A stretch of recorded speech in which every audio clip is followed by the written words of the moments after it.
Hello, landless peasant fucks. Welcome to the fucking news. I'm neither here nor there. Here are the headlines tonight.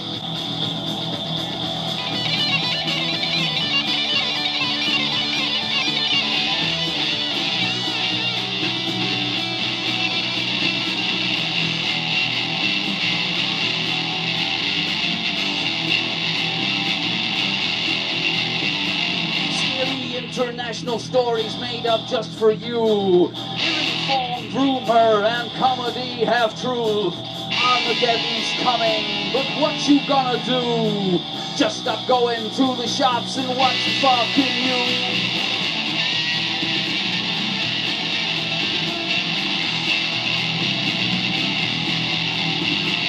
Fascism and tyranny both are being used, but we are all complacent now about the fucking news. Your leaders are all liars, your country is confused. 9/11 is a lie, the war on terror too.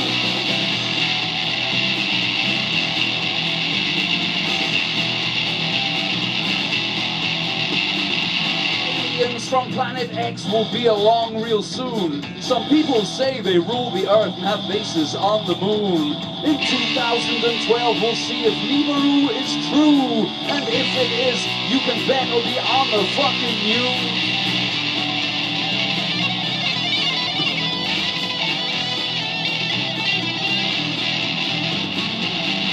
Jones will scare you with New World Order blues. There's a war on for your mind, you know, but who will win and lose?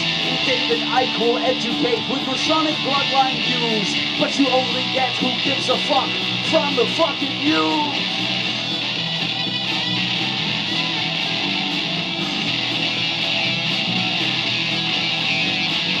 Bit like cattle die in debt, watch bankers' profits rise. Shop for fucking victory and spend for your lives. War is peace and freedom is slavery again. The planet's fucked, it's your fault, have a nice weekend.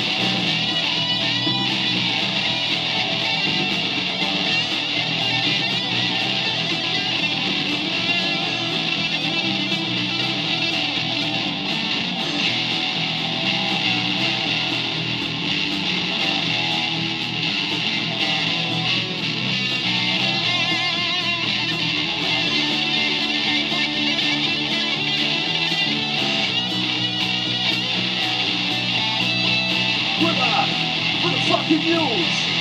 With the fucking news! With the fucking news! With the fucking news!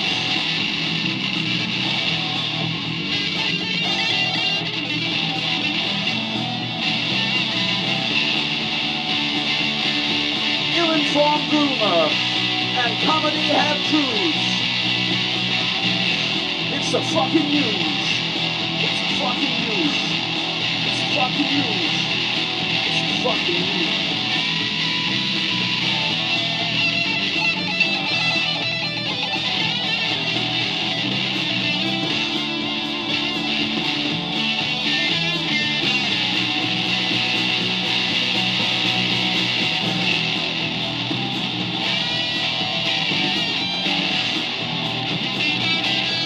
Roll up, roll up, roll up.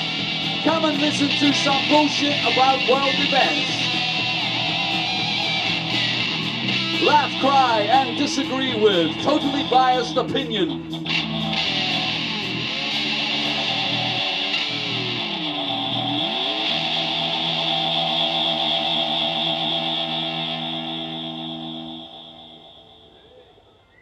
Thank you.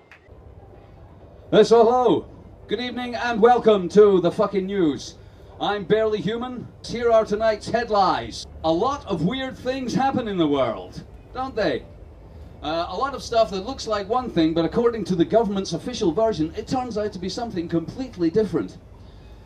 Some people would call that a conspiracy theory, and some people believe that there are loads of conspiracy theories, that everything's a conspiracy theory, and that there are loads of stuff going on by small groups of evil people making stuff happen to us.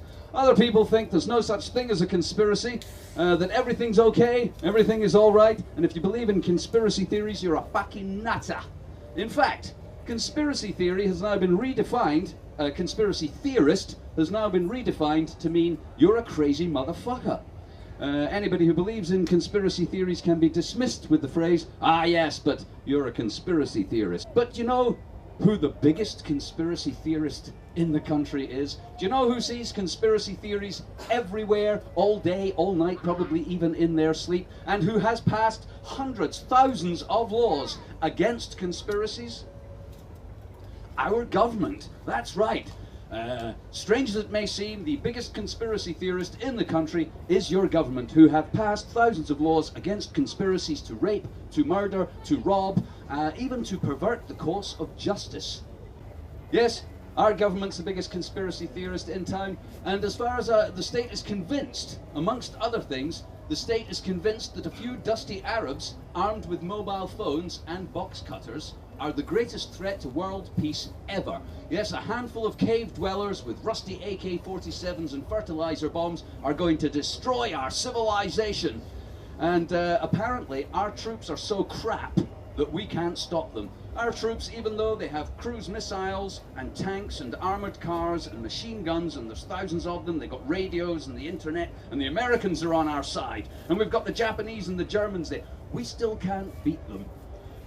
And we could beat them if only we had a couple of more helicopters. It's the only thing between us and victory. A couple of more helicopters. Maybe we could have a whip round. I don't know how much helicopters are, but I feel that, you know, for the sake of victory, maybe we could all chip in and get them some helicopters. Just a thought. But actually, I don't think that would help. I don't think that would help because our army's been rubbish for a very long time. Let me take you back to the first Gulf War, where we didn't invade Iraq, and we didn't beat Saddam. We just sort of kicked his butt a little bit, but then we spent 10 years bombing Iraq back to the Stone Age. Let's just refresh our minds of those times historically. For 10 years, we bombed Iraq back to the Stone Age at will, with no air defenses, nothing to stop us bombing any target of opportunity. Military commanders came on television and said, I'm glad to report we have destroyed every significant military target of any interest to us for 10 years. Then, surprise, Iraq's the biggest threat to world peace ever and may have weapons of mass destruction. What the fuck were we doing for 10 years? Were we dropping weapons of mass destruction in there? We made a big mistake. We were meant to drop bombs on them that exploded, and instead we were dropping bombs they could use against us. And now they're really dangerous again, even though we've destroyed every piece of significant infrastructure in the country, and they're now second in the league of the world's countries that have the highest infant death rate, the lowest number of people in education, lowest access to energy, clean water, blah, blah, blah. They're basically fucked, but they're dangerous. They're really, really fucked, but they're really dangerous. You can understand how I could get a little confused there. Really dangerous, we fucked them for 10 years. I don't understand. But anyway, you have a compelling argument. They're weapons of mass destruction. Does anybody know exactly, specifically, what the weapons of mass destruction they were talking about were?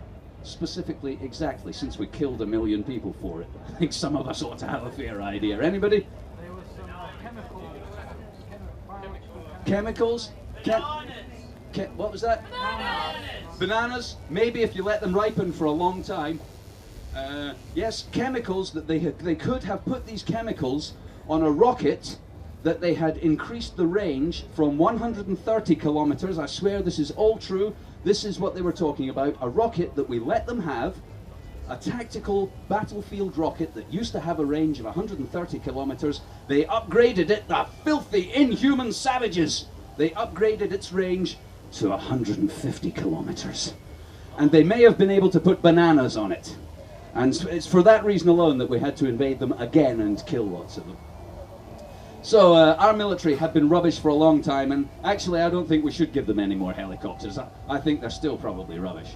They're so rubbish, in fact, every week it seems we have a new report of someone who died, who went to Afghanistan to kill people, but got killed themselves instead. I can't think of a more rubbish thing to do. I'm off to Afghanistan to kill people. Comes back in a coffin. Wait, that was rubbish. You've really fucked up there, haven't you? You're dead. Afghanistan's still full of people with machine guns.